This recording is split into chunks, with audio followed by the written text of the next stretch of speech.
पिछली श्रृंखला में हमने कृष्ण की महत्ता पर विचार किया और हमने यह देखा कि किसी के बड़ा या छोटा कहने से हम बड़े या छोटे नहीं हो जाते हैं, बल्कि हम बड़े या छोटे अपने कर्मों से होते हैं। श्री कृष्ण जिन्होंने गोवर्धन पर्वत को उठाया था तो उनको हम गिरधारी कहते हैं, लेकिन या गिरधर कहते हैं। तो गिरधर या गिरधारी नहीं कहकर वो बांसुरी भी बजाते थे।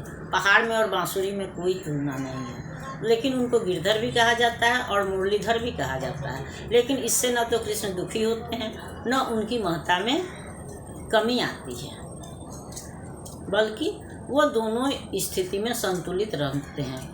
कहने का मतलब यह है कि हमको न प्रशंसा से बहुत खुश होना चाहिए, न बुराई से दुखी होना चाहिए, क्योंकि कहा भी गया है कि निंदक नियरे राखिए आंगन फुट्टी छवाए, बिन साबुन पानी बिना निर्मल करे स्वभाव। क्योंकि अगर लोग हमारी प्रशंसा के बदला में अगर हमारी शिकायत करते हैं तो इसका मतलब है कि वो हमारी कमियों को दर्शाते हैं। हमारी प्रशंसा करने वाले तो बहुत लोग मिल जाएंगे जो हमारी प्रशंसा करके हमको खुश करके अपने वो हमारा नज़दीकी या हमारा दोस्त साबित करेंगे, लेकिन हमारी वास्तविक कमियों को दिखाने वाला कम ही लोग होते हैं। और इसलिए अगर कोई हमारे अवगुणों को दर्शाता है, हमारी शिकायत करता है, तो उससे हमको दुखी नहीं होना चाहिए। क्योंकि अगर बराबर कोई हमारी कमियों को दर्शाता है, और यह भी मानवीय गुण है कि हम अपना अवगुण या अपना दोष न देखना चाहते हैं, न सुनना चाहते हैं, तो अगर कोई बराबर हमारे अवगुणों की चर्चा करता है तो धीरे धीरे हम उस अवगुण से दूर भागते हैं, उसको अवगुण को छोड़ते हैं। तो इससे हमको हमारा ही लाभ होता है।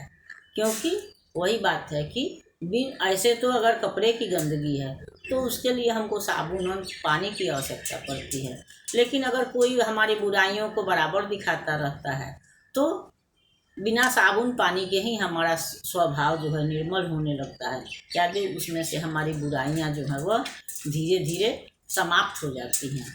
तो इसलिए उदाहरण के लिए हम रावण की सभा को ही देख सकते हैं कि रावण की सभा में विभीषण के अलावा सभी चाटुकार थे। किसी ने भी रावण की वास्तविकता को नहीं दिखाया, फलस्वरूप उसने राम से दुश्मनी की या अपने सर्वनाश को निमंत्रण दिया। एकमात्र सच कहने वाले विभीषण ही थे। तो इस दुनिया में, इस समाज में चाटुकारों की कमी नहीं है। इसलिए अगर कोई आपके वास्तविक अवगुण को दर्शाता है तो उसको कभी हमें बुरा नहीं मानना चाहिए। और इसीलिए क्योंकि आपकी कमी को दर्शाने वाले बहुत कम लोग होते हैं, या वो आपके शुभेच्छु होते हैं। कुछ लोग जलने वाले भी होते हैं, लेकिन ज़्यादातर आपके जो शुभेच्छु होते हैं वही आपकी कमियों को दर्शाते हैं, या नहीं तो आपके उन्नति से जलने वाले लोग होते हैं। तो इसलिए अगर कोई आपके अवगुणों को दर्शाता है तो उससे हमको दुखी नहीं होना चाहिए, बल्कि हमको उसके प्रति कृतज्ञ होना चाहिए कि उसने हमारे अवगुणों को दर्शाया, या उसको हमारी कमियों को दूर करने में उसने हमारी सहायता की। और इसलिए है कि उससे हमको दूर नहीं भागना चाहिए। जो हमको हमारी सच्चाई बताता है, हमारी कमियों को बताता है, उससे हमको दूर नहीं भागना चाहिए, बल्कि उसके पास रह करके अपने अवगुणों को दूर करने का प्रयास करना चाहिए। अगली श्रृंखला में हम अगले दोहे पर विचार करेंगे। तब तक यह श्रृंखला आपको पसंद आती है तो लाइक कीजिए, सब्सक्राइब कीजिए। मिलते हैं अगली श्रृंखला में, तब तक के लिए धन्यवाद।